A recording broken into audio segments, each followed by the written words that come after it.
President Trump says one international conflict appears to be coming to an end soon, at least for now, but another is even more potentially dangerous tonight, and that involves two nuclear powers. Just developing in the past few minutes, Pakistani security forces say India fired missiles across their border into Pakistani-controlled territory early today. Both nations possess nuclear weapons. India says tonight's strikes were retaliation for terrorist attacks and targeted two terrorist groups inside Pakistan and Pakistan-controlled Kashmir. And tonight, Pakistan is saying that's an act of war. We're following this closely. As that conflict intensifies, President Trump says Houthi terrorists in Yemen do not want to fight the U.S. anymore. So he says he's ending the bombing campaign. That, however, doesn't mean the Iran-backed terrorist group stopped firing in a different direction today. The president making that announcement during the meeting, the beginning of which with Canada's new prime minister at the White House. Senior White House correspondent Jackie Heinrich joins us live from the North Lawn with the latest. Good evening, Jackie. Good evening, Brett. Swearing in Steve Witkoff as special envoy to the Middle East, the president took a victory lap on that announcement, saying that the Houthis have stated through their surrogates that they will stop attacking ships in the Red Sea. This truce reportedly negotiated with Witkoff's help in recent days, although the Houthis have refuted the characterization and reportedly also said they will continue firing at at Israel in support of Gaza. The president asked about that, said he'd heard nothing of the sort. But the progress there is making up for a lack thereof, tacking together a new trade deal with Canada, although both sides did appear satisfied to begin the conversation today. As you know from real estate, there are some places that are never for sale. Never say never. Never say never. Prime Minister Mark Carney rejecting President Trump's repeated overtures to make Canada the 51st state. I'm a real estate developer at heart. When you get rid of that artificially drawn line, but we're not going to be discussing that unless somebody wants to discuss it. Canada, Carney says, does not. I'm glad that you couldn't tell what was going through my mind. But America's northern neighbor is eager to change Trump's mind on trade. We don't do much business with Canada from our standpoint. They do a lot of business with us. In 2024, the U.S. exported $349 billion in goods to Canada and imported $413 billion, according to the U.S. Census Bureau. Though Trump's eyes are on the $63 billion imbalance, Carney's are on the total trade chart, where Canada surpasses 13 major partners for second place overall, number one for exports. We are the largest client in the United States. We have a tremendous auto sector between the two of us. 50% of a car that comes from Canada is American. That's not like anywhere else in the world. Carney called Trump's willingness to negotiate a new USMCA progress, announcing plans to meet again at the G7 in June. As I said before I came here, I wouldn't have expected white smoke coming out of this meeting. This is a complex negotiation. There'll be zigs and zags. One immediate takeaway, Trump still honors the relationship. We protect Canada militarily, and we always will. Even as he fantasizes about taking it. I still believe that, but you know, takes two to tango, right? And ribs the man who won his election opposing Trump. I think I was probably the greatest thing that happened to him. His party was losing by a lot, and he ended up winning. I think Canada chose a very talented person, a very good person. The president today has also been teasing another big announcement that he says does not have to do with trade, but will be announced before he departs for the Middle East on Monday. He didn't give any further details, but said it would be, quote, earth-shattering. Brett. We'll be on that Middle East trip and take the show on the road. Jackie, we're hearing there has been a development in trade talks with China. What do we have on that? Yeah, this just came in from our colleague over at Fox Business, Edward Lawrence. He's saying the U.S. Trade Representative, Jameson Greer, will be meeting with his Chinese counterpart in Switzerland this week. It'll mark the first face-to-face, high-level engagement with the two sides since the tariffs took hold, happening along the sidelines of meetings at the World Trade Organization in Geneva. So we will continue to watch that, Brett. Jackie Heinrich live on the North Lawn. Jackie, thank you. Reports that this high-stakes meeting is coming as tensions are on the rise between the U.S. and Canada.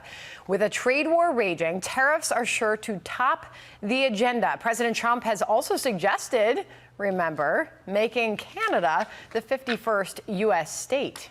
Ontario Premier Doug Ford will join us to share his thoughts in just a moment. Looking forward to that, John. But first, senior White House correspondent Jackie Heinrich is live at the White House to kick things off for us. So, Jackie, what can we expect to come from this big meeting? Well, Sandra, for all of the barbs that the president has thrown online, he certainly extended a very gracious and warm welcome to the Canadian Prime Minister. He congratulated him on his win. He complimented him on his campaign, his underdog campaign, even noting the role that he played in it, since Mark Carney was elected in large part from his opposition to Trump.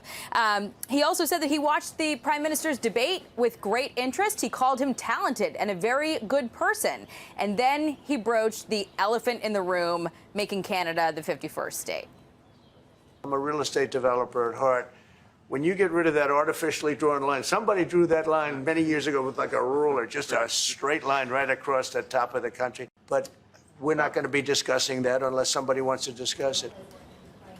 Carney extending some compliments of his own for the president's leadership before diplomatically making very clear that annexing Canada is not up for discussion.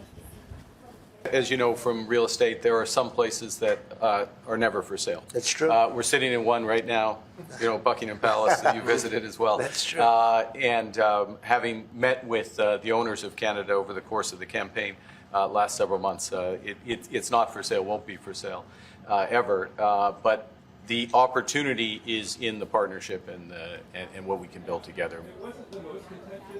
So both leaders touted the U.S. Canada relationship. President Trump saying that friendship will remain regardless, which is significant given all of the rhetoric we've heard of late. But he was also asked whether this meeting would change his mind about the tariffs that he's placed on Canada, and he said no. We understand that they're going back now to talk about potential revisions or a new draft of the USMCA trade deal. The president also said that the two leaders would be discussing Russia and Ukraine, and he made a casual announcement that was a very big one, saying that the Houthis have announced that they're going to stop blowing up ships, which is a very big deal if that turns out to be true. And he teased an announcement coming before he departs for the Middle East on Monday that is as big as it gets, without going into any other details. So we are awaiting more information on those points. Sandra. As we anticipate that, thanks for kicking things off. Jackie Heinrich live at the White House for us. Thank you. John. All right, Sandra, for more on this, let's bring in Doug Ford. He is the premier of the province of Ontario, which is a similar position to a governor here in the United States. They're not governor of the 51st state, at least not yet. Premier Ford, good to see you again. Thanks for spending time with us. Yeah, well, thanks so much for having me on, John. It's always a pleasure, and it sounds like the Prime Minister and the President had a very productive meeting. It does. It seems to be off to a pretty good start, considering what Prime Minister Carney was saying going into the election about how he was going to be tough on President Trump. But I do have to say, having grown up there, and you used to have a business in New Jersey, so you understand the American market as well. The Prime Minister really comes into this meeting with the President with a head of steam and a sense of Canadian nationalism that I have not seen since the 1972 Russia-Canada hockey series. I mean, you've got people there in your province and elsewhere who, when they go shopping, they look for goods that are stamped made in America, and they pass them by in favor of goods that are either made in Canada or somewhere else. How do you think that wave of nationalism behind the Prime Minister is going to translate to the private meetings that he has with the President?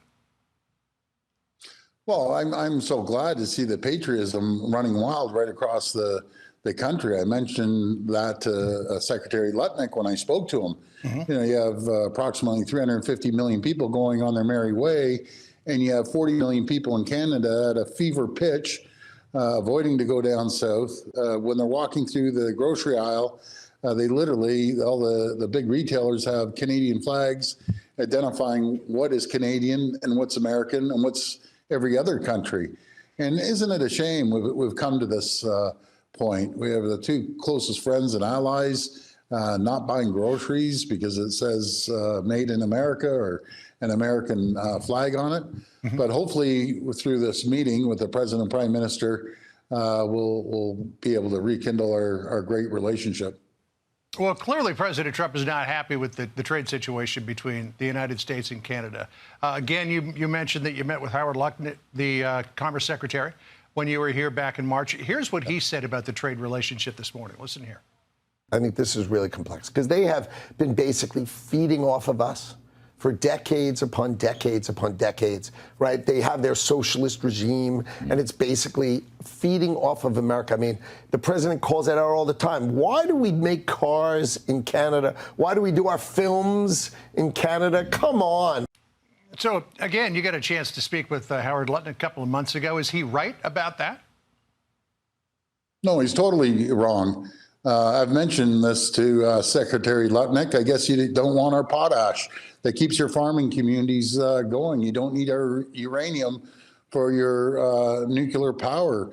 You don't need our energy, be it oil that we ship $1.2 billion a year down, or you don't need Ontario's high-grade nickel that supports you on your military, your aerospace, and your manufacturing. Not to mention, we have more critical minerals than any place in the entire world, right here in Ontario. He forgot to mention that there's 9 million Americans that wake up every morning to produce a product or a widget for Ontario alone. He didn't mention we're the #1 customer to the U.S.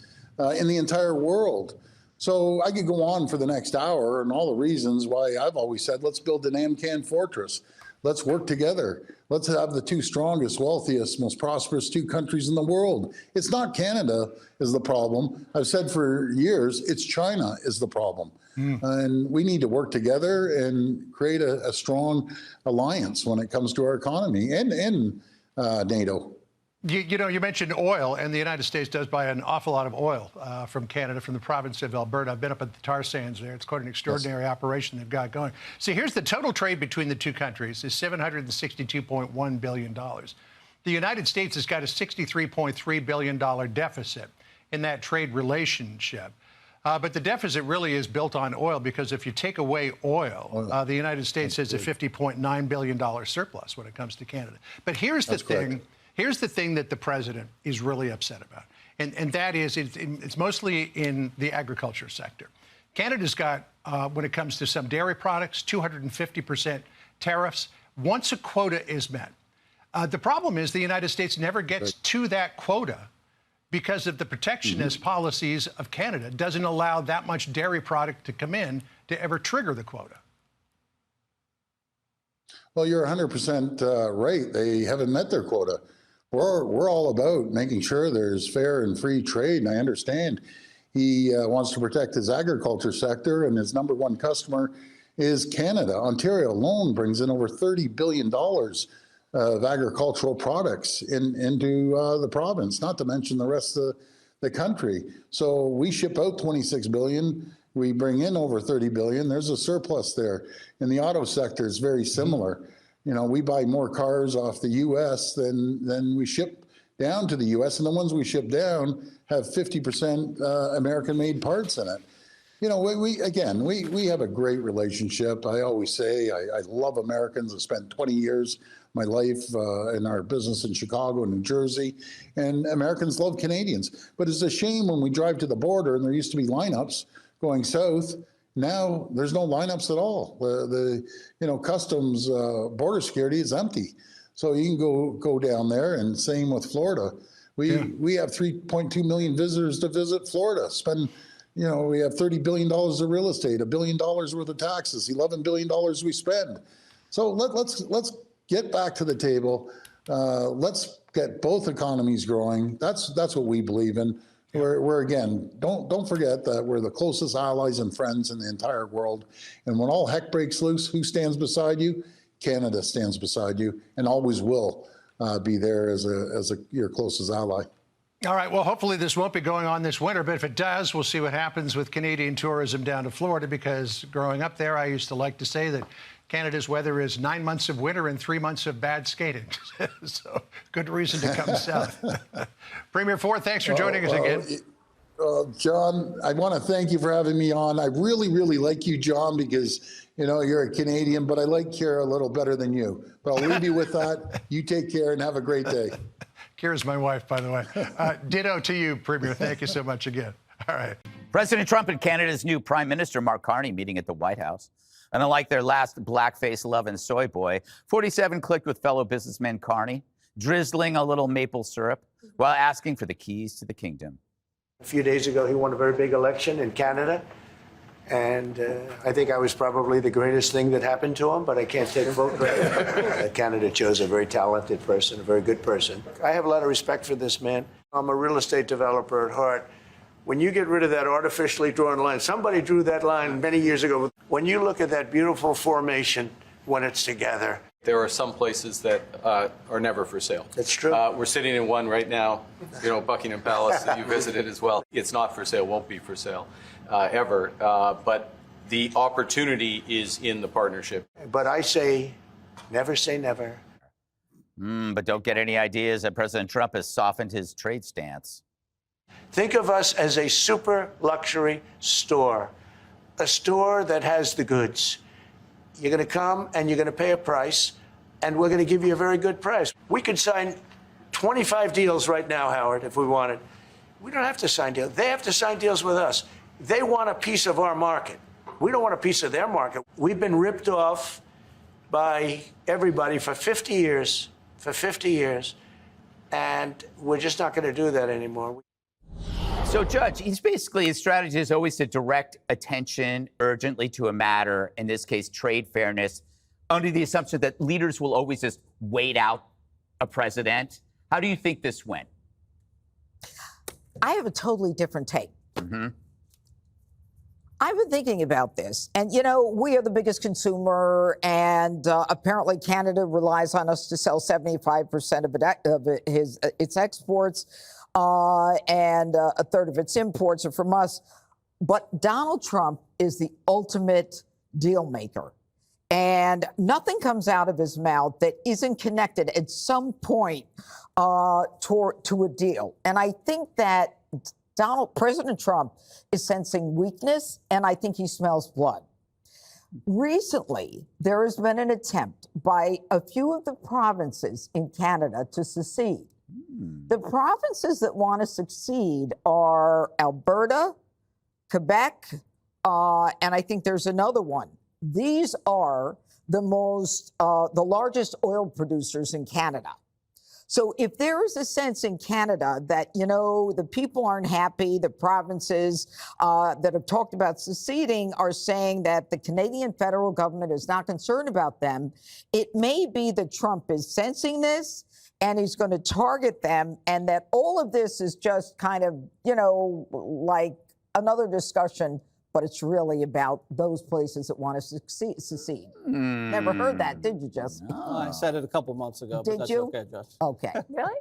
No, I think we want Alberta because they're the powerhouse. They have all the oil, as the judge said. They have all the minerals. We don't want Quebec. They're just a bunch of old liberals. They're also conservative in Alberta. So it's not a great, beautiful line like what you'd see would just kind of look like a big Florida that would shoot up north, but it would give us access to the Arctic.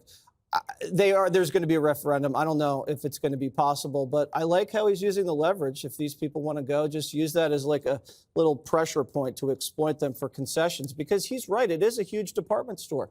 Pay him a premium to get into our country, put your product on the shelf, and we'll buy it. They need us more than we need them. And that's what Trump has been saying this whole time.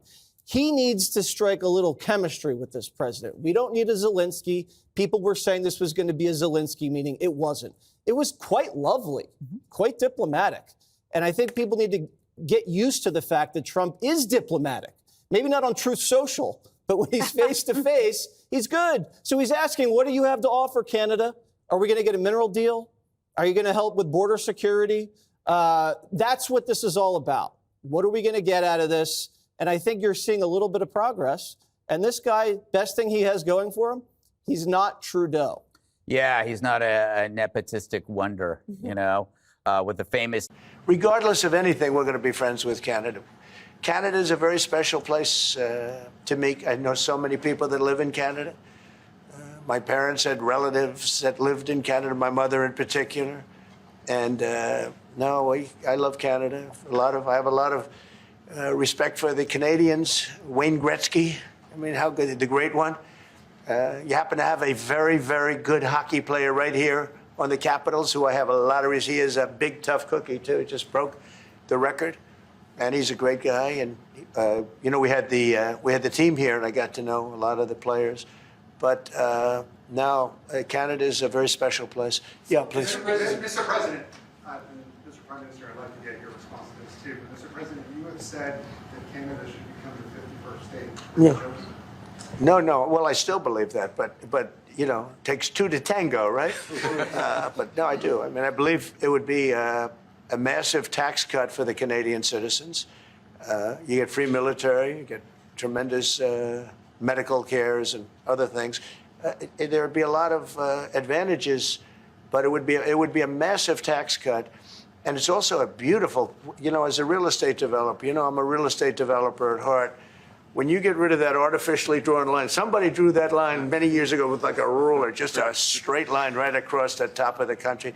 When you look at that beautiful formation when it's together, I'm a very artistic person, but when I looked at that beauty, I said that's the way it was meant to be. But you know, I do feel it's much better for Canada, but we're not going to be discussing that unless somebody wants to discuss it. I think that there are tremendous benefits to the Canadian citizens, tremendously lower taxes, free military, which honestly we give you essentially anyway because we're protecting Canada if you ever had a problem. But I think it would really be a wonderful marriage because it's two places that get along very well. They like each other a lot. Well, if I may, as you know from real estate, there are some places that are never for sale. That's true. We're sitting in one right now, you know, Buckingham Palace that you visited as well. That's true. And having met with the owners of Canada over the course of the campaign last several months, it's not for sale, won't be for sale ever. But the opportunity is in the partnership and what we can build together. And we have done that in the past. And part of that, as the president just said, is with respect to our own security. And my government is committed for a step change in our investment in Canadian security and our partnership. And I'll say this as well, that the president has revitalized international security, revitalized NATO, and us playing our full weight in NATO, and that will be part of it. True. And they have, I must say, Canada is stepping up the military participation because Mark knew, you know, they were low and now they're stepping it up, and that's a very important thing. But never say never. Never say never.